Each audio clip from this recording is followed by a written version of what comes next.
सन्माननीय सदस्य रोहित पवार। अध्यक्ष महोदय, राज्यपाल अभिभाषणवर बोलण्यासाठी या ठिकाणी मी उभा आहे।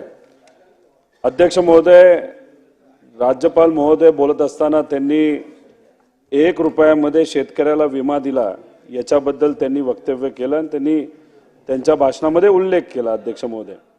अध्यक्ष महोदय 22-23 ला कंपेअर केलं तर 23-24 मध्ये 1 रुपयाला विमा हा सरकारच्या माध्यमातून दिला गेला। आनंदाची गोष्ट आहे, आम्ही त्याचं स्वागत सुद्धा अध्यक्ष महोदय केलं।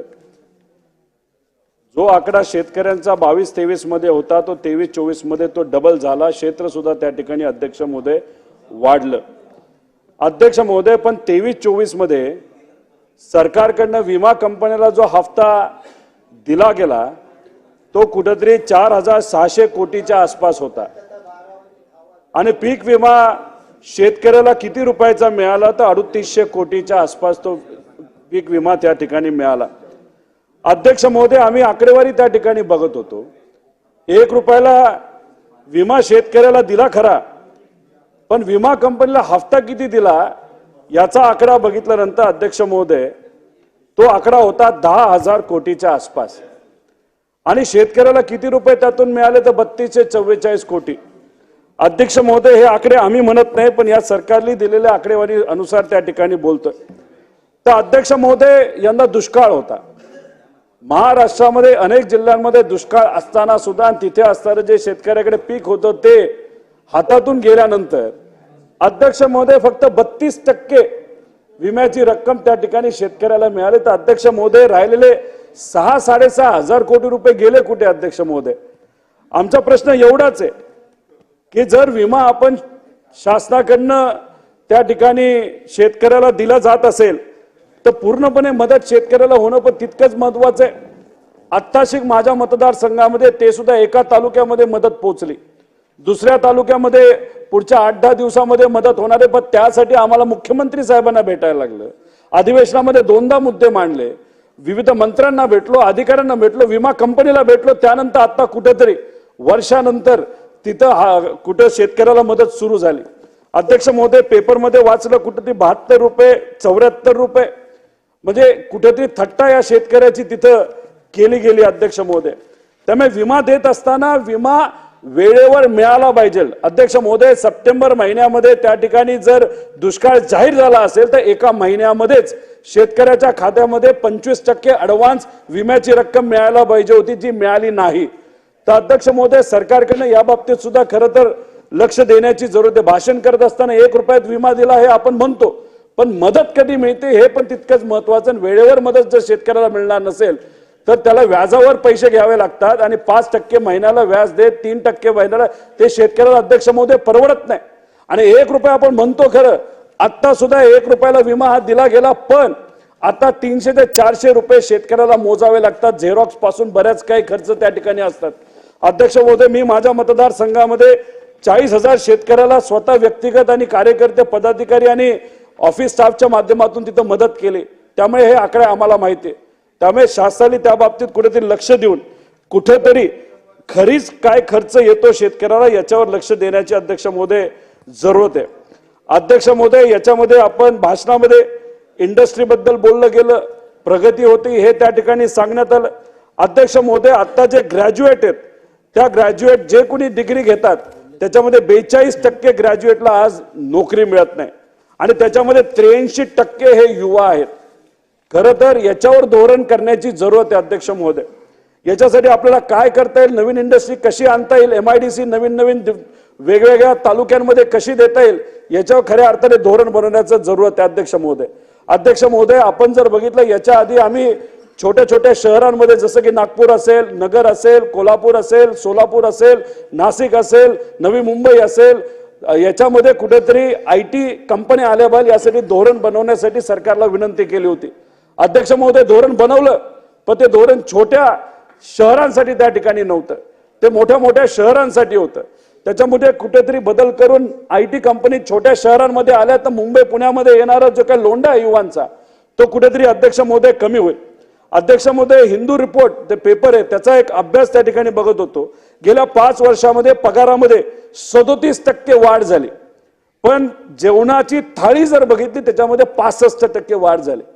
त्यामुळे आज नवीन इंडस्ट्री येत नाही, कॉम्पिटिशन तिथं होत नाही आणि जे कोणी नोकरीत आहेत त्यांना कुठेतरी एक प्रेशर येते, त्यामुळे त्यांचाही पगार त्या ठिकाणी वाढत नाही. त्यामुळे काही झालं तरी आपल्याला इंडस्ट्रियल धोरण या राज्यामध्ये नवीन आणून नवीन इन्व्हेस्टमेंट आपल्या राज्यात कशी येईल ते सुद्धा बॅलन्स डेव्हलपमेंट विदर्भासाठी सुद्धा मराठवाड्यामध्ये सुद्धा असू दे, पश्चिम महाराष्ट्र, नाशिक, कोकण सगळ्या भागामध्ये बॅलन्स डेव्हलपमेंट कशी अध्यक्ष महोदय होईल यासाठी आपल्याला खऱ्या अर्थाने बघण्याची जरूरत आहे.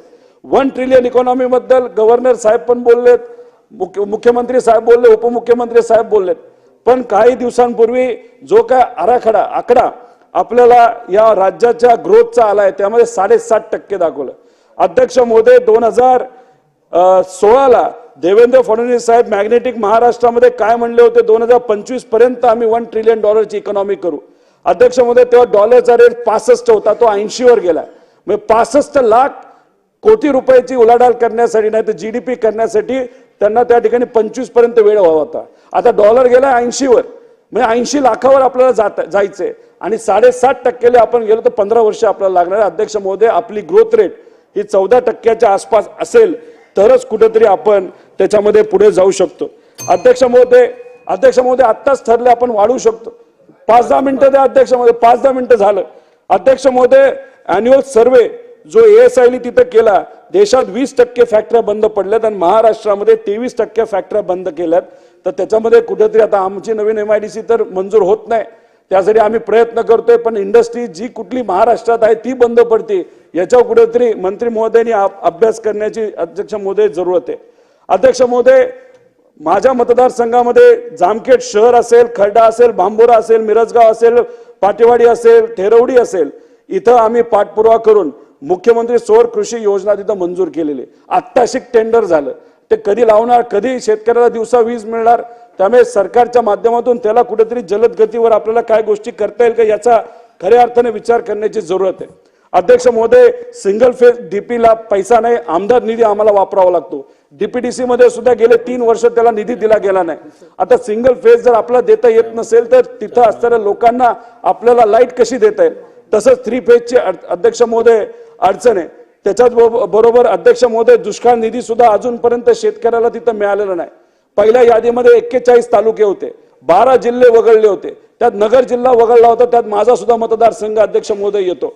आणि अशा परिस्थितीमध्ये 41 तालुक्यांची यादी केंद्र सरकारला NDRF साठी जी गेली त्याला निधी आला, पण SDRF म्हणजे राज्य सरकारने ज्या जिल्ह्यांची त्या तालुक्यांची जबाबदारी घेतली त्याला 1 रुपया सुद्धा निधी अध्यक्ष महोदय अजून आला नाही, त्याच्यावर साधी चर्चा सुद्धा अध्यक्ष महोदय होत नाही. त्यामुळे शेतकऱ्याच्या खात्यामध्ये ही योजना कशी येईल, पैसे कसे येतील याच्याबद्दल सुद्धा अध्यक्ष महोदय 5 मिनिटं झालं.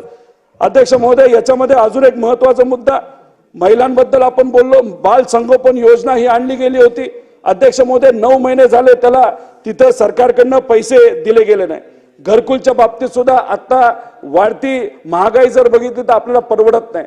त्यामुळे घरकुलच्या बाबतीत सुद्धा जर सरकारकडनं जो निधी दिला जातो त्याच्यामध्ये वाढ होईल का, केंद्र सरकारकडनं गेले 2-2.5 वर्ष अजून कोटा दिला गेला नाही. त्यामुळे ड यादीमध्ये नाव आहे पण तिथं घरकुल त्यांना मिळत नाही. त्यामुळे राज्य सरकारकडनं केंद्र सरकारकडे त्या बाबतीतला पाठपुरावा अध्यक्ष महोदय होण्याची जरूरत आहे. अध्यक्ष महोदय संपलं. माझ्या मतदारसंघातला एक विषय घेतो आणि मी माझं भाषण त्या ठिकाणी अध्यक्ष महोदय संपवतो. अध्यक्ष महोदय माझ्या मतदारसंघामध्ये शेतकऱ्याला मदत व्हावी यासाठी रोजगार हमी योजनेच्या अंतर्गत आम्ही 6 ते 6.5 हजार विहिरी अध्यक्ष महोदय दिलेल्या आहेत, पण काही प्रमाणात राजकीय द्वेषातून त्या विहिरी थांबवल्या गेल्या. अध्यक्ष महोदय 6,000 विहिरीमध्ये 240 कोटी शेतकऱ्याला तिथे मिळणार आहेत आणि अशा पद्धतीने विहिरी थांबवल्या जात असतील तर हे शेतकऱ्याला अध्यक्ष महोदय कसं परवडणार आहे.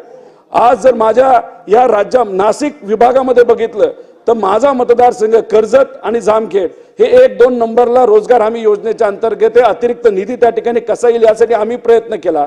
आणि काही लोक अशा योजना थांबवत असतील तर तिथे शेतकऱ्याला खूप मोठ्या प्रमाणात नुकसान अध्यक्ष महोदय होणार आहे.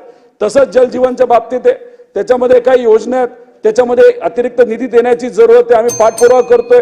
त्याच्याबरोबर काही खराब क्वालिटीचं काम झालंय, मंत्री महोदयांना त्या बाबतीतलं पत्र अध्यक्ष महोदय दिले. तर ह्या सगळ्या गोष्टींमध्ये कुठेतरी लक्ष देण्याची जरूरत आहे. आणि माझं एकच मत आहे की भाषण करत असताना जे काय आपण मुद्दे मांडतो ते खऱ्या अर्थाने सामान्य लोकांचे मुद्दे मांडण्याची जरूरत, युवांचे मुद्दे मांडण्याची जरूरत आहे आणि फक्त ते भाषण नसून खऱ्या अर्थाने त्याच्यासाठी आपल्याला काय करता येईल याचा विचार हा सरकारकडनं झाला पाहिजे. एवढंच या ठिकाणी सांगतो. मला बोलण्याची संधी दिली त्यासाठी मी मनापासून आपल्या सर्वांचे अध्यक्ष महोदय आपले आभार व्यक्त करतो आणि थांबतो.